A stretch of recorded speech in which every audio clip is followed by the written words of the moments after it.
Graça e paz, queridos irmãos, que Deus te abençoe poderosamente. Estaremos iniciando o estudo acerca da provisão divina. Deus, Ele providencia os seus meios para nos atender, para suprir as nossas provisões.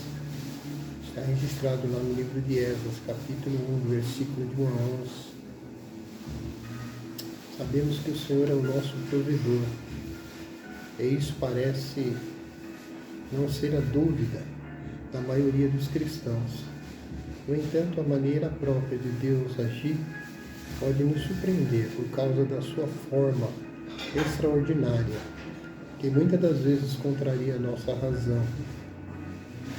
Normalmente, quando pedimos algo ao Senhor, ficamos imaginando como Ele fará para nos atender.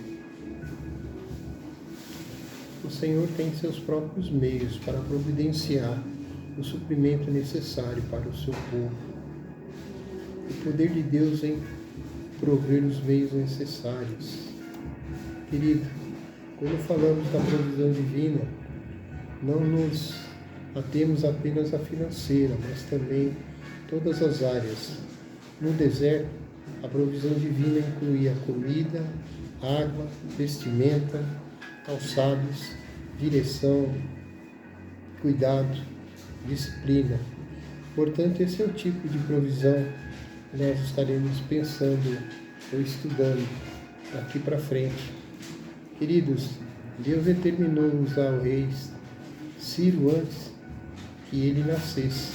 No primeiro ano de Ciro, rei da Pérsia, para que se cumprisse a palavra do Senhor por boca de Jeremias, despertou o Senhor o espírito de Ciro, rei da Pérsia, o qual fez passar pregão por todo o seu reino, como também por escrito, dizendo: este fato nos leva a entender que Deus é soberano nas suas ações. Quando decide algo, Ele mesmo faz cumprir. Prometeu a Abraão libertar os seus descendentes da terra do Egito, antes mesmo de nascer-lhe o primeiro filho, Isaque. Prometeu também julgar o povo egípcio por escravizar a nação israelita, antes do acontecimento dos fatos. É impressionante, mas o Senhor prometeu usar Ciro conforme profetizou Isaías, cerca de 150 anos antes do seu nascimento. O que Deus determinou a teu respeito, amado, será levado a termo. Querido, Deus fez com que a sua vontade prevalecesse. A história bíblica mostra com clareza que os fatos relacionados ao povo de Deus só acontecem com a sua permissão. A afirmação despertou o Senhor, o espírito de Ciro, indica que no tempo certo, o Senhor cercou Ciro por todos os lados, dando-lhe um espírito disposto a obedecer à sua vontade. Dessa maneira, o que estava previsto, a construção do templo, foi efetivado. Podemos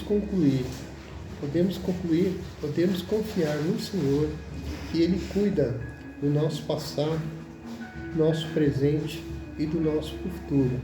E Ele não permitirá que os seus planos ao nosso respeito sejam frustrados.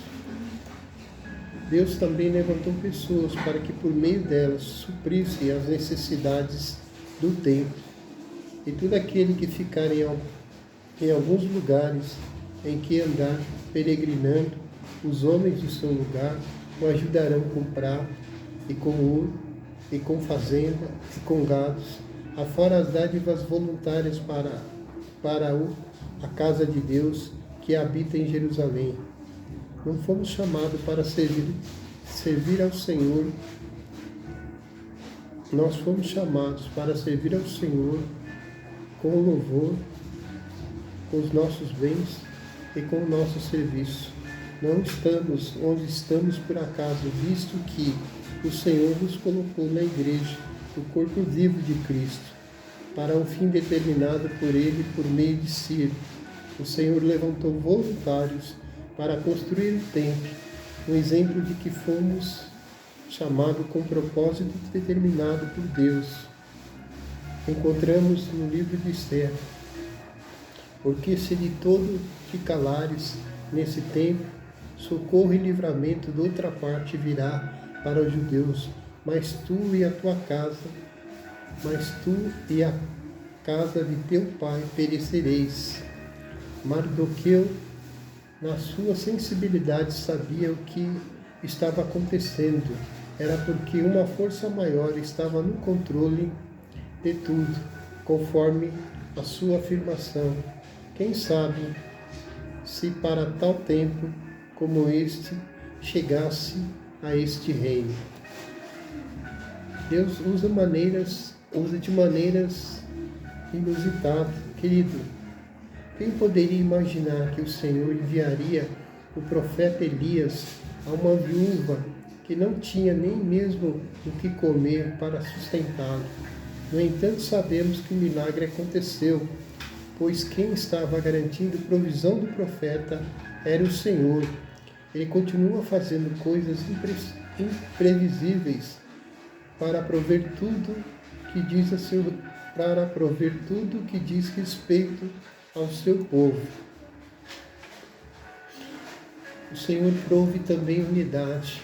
Então se levantaram os chefes dos pais de Judá e Benjamim, e os sacerdotes e os levitas, com todos aqueles cujo Espírito de Deus despertou, para subirem a edificar a casa do Senhor que está em Jerusalém.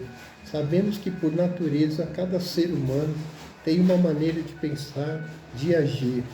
Temos gostos e preferências particulares que muitas vezes nos impedem de manter um ambiente harmonioso entre várias pessoas.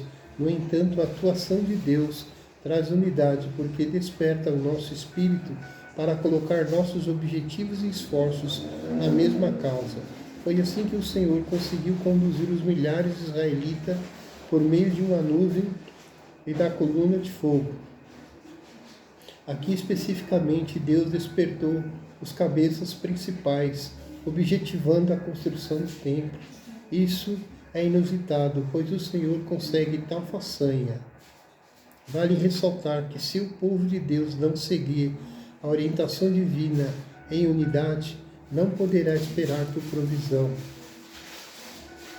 Ele suscita voluntários para a obra, e todos os que habitavam nos arredores lhes confortaram as mãos com os objetos de prata, e com ouro, e com fazenda, e com gado, e com coisas preciosas, afora tudo o que voluntariamente se deu. Às vezes ficamos pasmos diante de tantas apatia por parte dos cristãos, no que diz respeito às ofertas voluntárias para a manutenção da obra de Deus. No entanto, fica a seguinte indagação: será que os líderes não estão usando os argumentos meramente humanos, desprovidos de embasamentos bíblicos, para convencer o povo a contribuir? Porque quando Deus está no negócio, há prosperidade, pois Ele se encarrega de mover o coração do povo de maneira que haja alegria em contribuir. Faz o impossível acontecer. Os objetos que Nabucodonosor saqueou do templo israelita e levou para a Babilônia tinham valor inestimável. Primeiro, porque eram objetos confeccionados com o metal mais precioso da época. Segundo, porque demonstravam o poder do Império Romano sobre a nação cativa, no caso Israel. Jamais alguém poderia imaginar que Ciro, o rei, fosse devolver aqueles objetos voluntariamente e com muita alegria. Só podemos entender que o seu coração foi profundamente tocado pelo poder do Senhor, levando-o a tal atitude. Esse é o Deus que opera o impossível. Aleluia e glória a Deus. Vamos orar ao nosso Pai Celestial, porque nós sabemos que, conforme diz as Escrituras, que o Senhor traz à existência as coisas que não existem. Portanto, esse é o Deus da provisão da igreja, e nós podemos confiar no Senhor e aguardar a sua provisão de muitas bênçãos. Obrigado, Senhor, porque o Senhor Usa as nossas vidas, usa, Senhor, as pessoas para que os seus objetivos possam ser construídos, meu Deus. Obrigado porque o Senhor faz, o Senhor é a nossa provisão. Sem Ti não somos nada. E o Senhor sem nós continua sendo Deus. Obrigado, Pai, porque o Senhor cuida de nós. Obrigado por essa provisão divina que o Senhor traz para cada um de nós. Obrigado, meu Deus, pela maneira que o Senhor age na nossa vida, meu Deus. Obrigado por prover os meios necessários para que nós possamos ter a nossa provisão, ter os nossos meios, meu Pai. Obrigado porque o Senhor é um Deus que cuida de cada um de nós. E agindo o Senhor na nossa vida, quem pode impedir? Eu oro e agradeço no nome poderoso de Jesus. Amém.